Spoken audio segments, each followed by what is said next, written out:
இருக்குமோன்னு பயமா இருக்கேக்கா. இதுக்குதான் இப்படியெல்லாம் பயப்படக்கூடாதுன்னா நம்ம என்ன செய்யணும், வீடை கற்பாறையின் மேல கட்டணும். சும்மா மணல்ல எங்கேயாவது குளத்துக்கு பக்கத்துல எல்லாம் கட்டி வச்சோம்னா தண்ணியோட தனியா போயிரும். அப்படி யாராச்சும் வீடு கட்டியிருக்காங்களாக்கா? அப்படி பைபிள்ல கற்பாறையின் மேல கட்டின வீடை பத்தி சொல்றதுக்காக நம்மளோட ஆட்லின் கிறிஸ்டினா வராங்க. ஆட்லினை வெல்கம் பண்ணலாமா? கேக்கா. ஹாய் ஃப்ரெண்ட்ஸ், நம்ம எதுல வீடு கட்டுவோம்? பாறை மேல.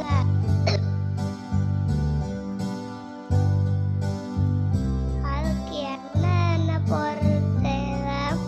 கல்லு, மண்ணு, சிமெண்ட், செங்கல், இதுதானே ஃப்ரெண்ட்ஸ் தேவை.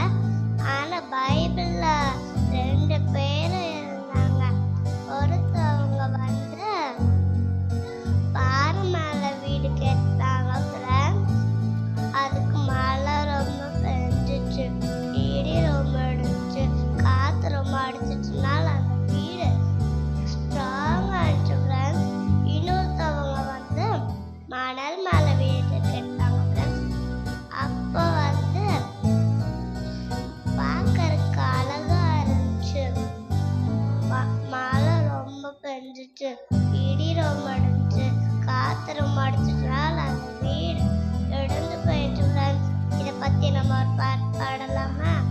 கற்பாறையின் மேல் கட்டினவர் புத்தியற்றவர், கற்பாறையின் மேல் கட்டினவர் புத்தியற்றவர், கற்பாறையின் மேல் கட்டினவர் புத்தியற்றவர்.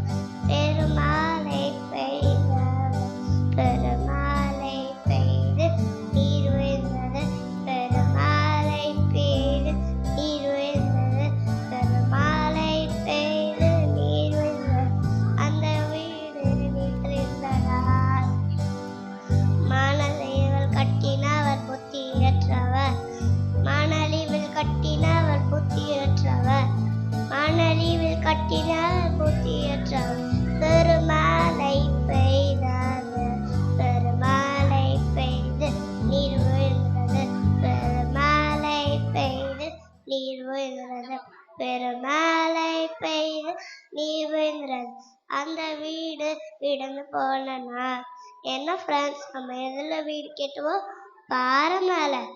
ஏசப்பா தான் அந்த பாறை. இந்த பாறை மேல வீடு கட்டணும்னா நம்ம லைஃப் ஸ்ட்ராங் இருக்கும்.